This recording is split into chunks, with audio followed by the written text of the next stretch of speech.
لا بجد واو واو واو واو يعني. بسم الله والحمد لله والصلاة والسلام على رسول الله. ازيكم يا حبايب، عاملين ايه؟ النهارده انا جايبه لكم وصفة جميلة لذيذة لذيذة لذيذة بجد يعني. وصفة لايت دايت. آه، مقاديرها جميلة وسهلة وبسيطة وتتعمل في الفرن. يعني مش عارفة اقول لكم إيه. من غير ولا سمنة ولا زيت ولا سكر. ومعمولة بدقيق، القمح الكامل اللي هو الدقيق الأسمر. ما فيهاش دقيق أبيض خالص بصراحة، يعني كيكة هدية بجد بجد. عايزاكم تجربوها وما تحرموش نفسكم من حاجة، خاصة أثناء ما انتم ما بتعملوا نظام غذائي أو رجيم. المكونات زي ما احنا شايفين كده، احنا عندنا بيضتين بدرجة حرارة الغرفة، وزي ما قلنا هنستخدم الدقيق الأسمر اللي هو دقيق الحبة الكاملة أو دقيق القمح الكامل. هاخد حوالي كوب، 125 جرام. وعندي كوباية زبادي، واحنا استخدمنا الزبادي في الوصفة اللي قبل كده برضو. اللي ما شافش الوصفة دي يشوف، هسيب لكم اللينك بتاعها في صندوق الوصف. كوباية الزبادي 285 جرام من الأكواب المعيارية. وهستخدم النهاردة العسل، عسل النحل الطبيعي، ودول حوالي 170 جرام يعني نص كوب. وعندي اللي هو الكاكاو الخام المر اللي هو الغير محلى، حوالي معلقتين كبار مليانين. وطبعا المواد الرافعة بتاعتي اللي في اي يعني في الكيكة بنستخدمها، اللي هو البيكنج باودر والبيكنج صودا ورشة الملح. حوالي معلقة صغيرة بيكنج باودر، هي 6 جرام تقريبا، ونص معلقة صغيرة بيكنج صودا ورشة ملح. طبعا الخطوات بتاعتي ان انا هبدأ الاول بضرب البيض،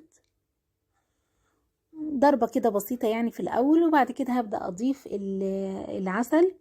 وطبعا اكيد طول ما الوصفة فيها بيض يبقى لازم يبقى فيها فانيليا. ضفت العسل،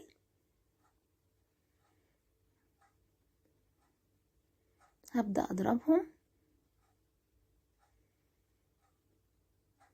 هضيف الفانيليا بتاعتي واضرب.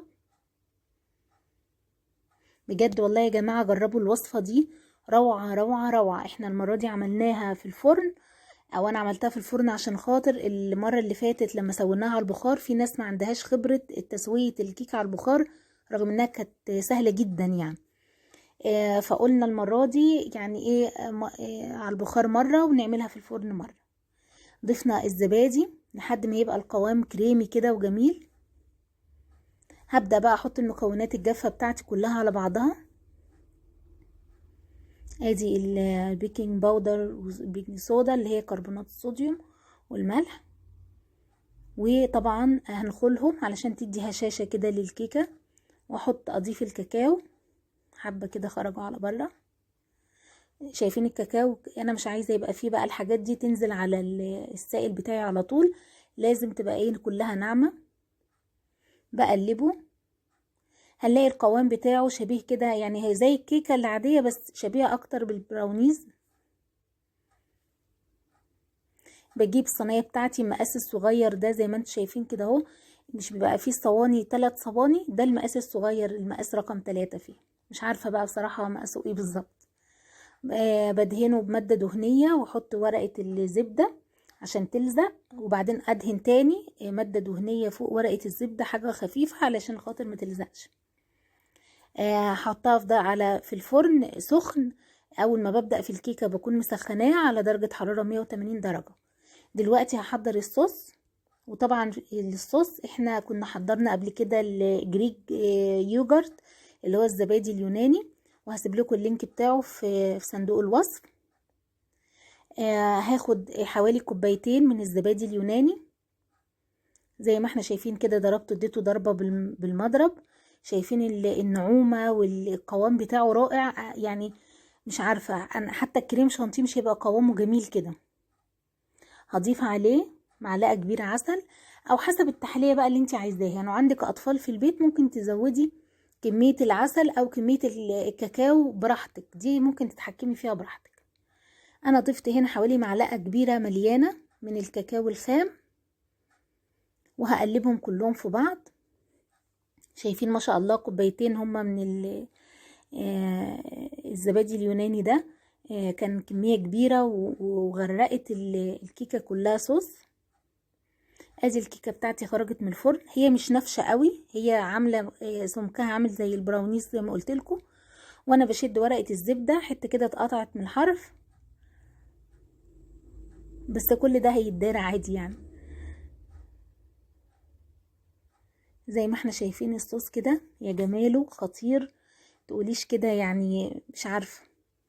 ده انا كريم شانتيه لما بعمله بيتحط على الكيكة يمكن بيتعبني حتى في فرده اكتر من الوصفة دي. والزبادي بقى مديها طعم المزازة كده وحاجة كده روعة. احنا بنعمل دايت مش عايزين نعذب نفسنا، لا احنا ناكل ونتمتع وناكل حاجات حلوة عادي، بس في نفس الوقت بنعمل حساب للسعرات بتاعتنا. زي الوصفة الجميلة دي، بجد بجد الوصفة دي هدية، اللي هياخدها او هينفذها بجد هدية. عايزة بقى اوريكم القوام بتاعها. انا كنت بصور الفيديو، كنت لسه باخد الخرطة يعني من كتر جمالها كلت منها قبل ما ادوس على زرار الفيديو، نسيت اساسا، بس هجيب لكم خرطة تانية.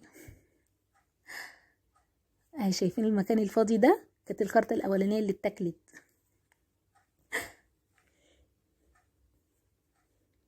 شايفين؟ هقرب الكاميرا. شايفين المنظر، شايفين القوام والنعومة بتاعت الكيكة دي، حاجة خطيرة. واو واو بجد. ما تحرموش نفسكم يا جماعة، يعني مش كفاية ان احنا بنعمل دايت، يعني ما يبقاش دايت ومفيش حلويات كمان.